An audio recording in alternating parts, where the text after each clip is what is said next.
આક્રોશ રેલીનું થયું આયોજન. મોટી સંખ્યામાં કોંગ્રેસ નેતાઓ રહ્યા હાજર. વિવિધ પ્રશ્નોની કરાઈ રજૂઆત. બનાસકાંઠાના ઢીમા ગામેથી શરૂ થયેલ કોંગ્રેસ પાર્ટી નિર્મિત જન આક્રોશ યાત્રા પવિત્ર યાત્રાધામ અંબાજી થઈને ખેડબ્રહ્માના ખેરોજ મુકામે આવી પહોંચી હતી, જ્યાં કોંગ્રેસ કાર્યકરો, આગેવાનો, મહાનુભાવો અને હોદ્દેદારો દ્વારા યાત્રાનું ભવ્ય સ્વાગત કર્યા બાદ ખેડબ્રહ્માના ચાડા ગામે આવેલ જય અંબે વિસામા ખાતે આવી હતી, જ્યાં સભાનું આયોજન કરવામાં આવ્યું હતું. જન આક્રોશ રેલીમાં ગુજરાત કોંગ્રેસ પ્રદેશ પ્રમુખ અમિતભાઈ ચાવડા, પ્રભારી મુકુલ વાસનિકજી, ઉત્તર ઝોન પ્રભારી સુભાષિની યાદવજી, વિધાનસભા વિપક્ષી નેતા ડોક્ટર તુષારભાઈ ચૌધરી, બનાસકાંઠા સાંસદ ગેનીબેન ઠાકોર, સાબરકાંઠા જિલ્લા કોંગ્રેસ સમિતિ પ્રમુખ રામભાઈ સોલંકી સહિતના પ્રદેશ અગ્રણી નેતાઓ હાજર રહ્યા હતા.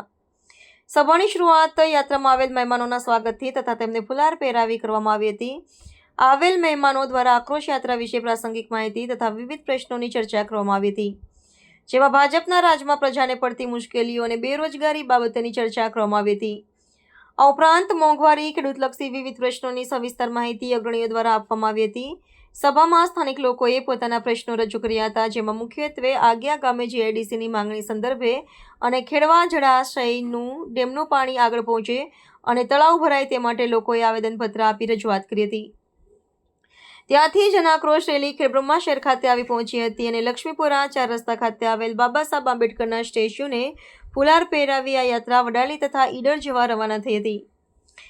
યાત્રામાં સ્થાનિક આગેવાનો, ખેડબ્રહ્મા તાલુકા કોંગ્રેસ સમિતિ પ્રમુખ ભવરસિંહ ચંદાવત, ખેડબ્રહ્મા શહેર કોંગ્રેસ સમિતિ પ્રમુખ અમિત શર્મા, પ્રકાશભાઈ ઉપાધ્યાય, પ્રકાશભાઈ બારોટ, પ્રવીણસિંહ રસિકભાઈ તથા ગોપાલભાઈ રાવલ સહિતના કોંગ્રેસના કાર્યકરો, આગેવાનો અને હોદ્દેદારો ઉપસ્થિત રહ્યા હતા.